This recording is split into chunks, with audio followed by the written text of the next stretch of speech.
Nabanggit mo si Joe Berry na bukod sa magandang kwento, filled with learnings din ang pagganap niya sa Lilet Matias Attorney at Law. At bukod pa dyan, ang natanggap niyang kauna-unang acting award para sa kanyang role sa serye. Makichika tayo kay Lars Santiago. Lorena, nakausap ka na raw niya. Para raw nag-aaral ng law si Joe Berry sa dami ng mga natututuhan niyang mga bagay na may kinalaman sa batas sa taping nila ng Lilet Matias Attorney at Law.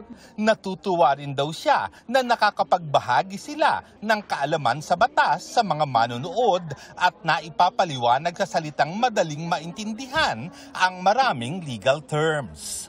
Una po kasi syempre, we need to learn yung siya sa lines and yung meaning kasi mahirap sabihin kapag di din namin naiintindihan. And ayun, magagaling po yung director namin and yung attorney po nakasama namin lagi sa taping. Yun po talaga yung nagtuturo sa amin. And syempre, yung mga writers po namin.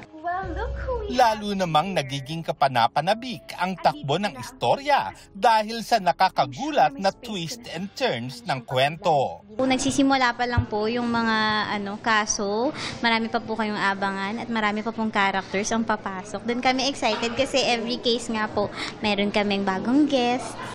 Natutuwa rin si Joe na sa kauna-unahang pagkakataon nakatanggap siya ng acting award para sa naturang role. Gusto ko po din kunin ng opportunity na to thank Excellent Filipino Awards for giving me the Best Actress as a TV po. And thank you so much sa pagbigay po sa akin ng award na yun.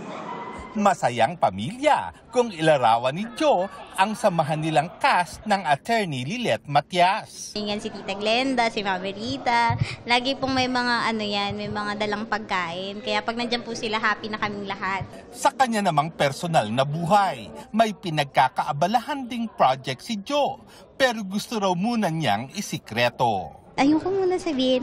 Pero ayun po, maraming tinatrabaho for the future. Siyempre, gusto ko pong makapag-provide pa ng mas maayos na buhay for mama. So, work po talaga. Lars Santiago, updated sa showbiz happening.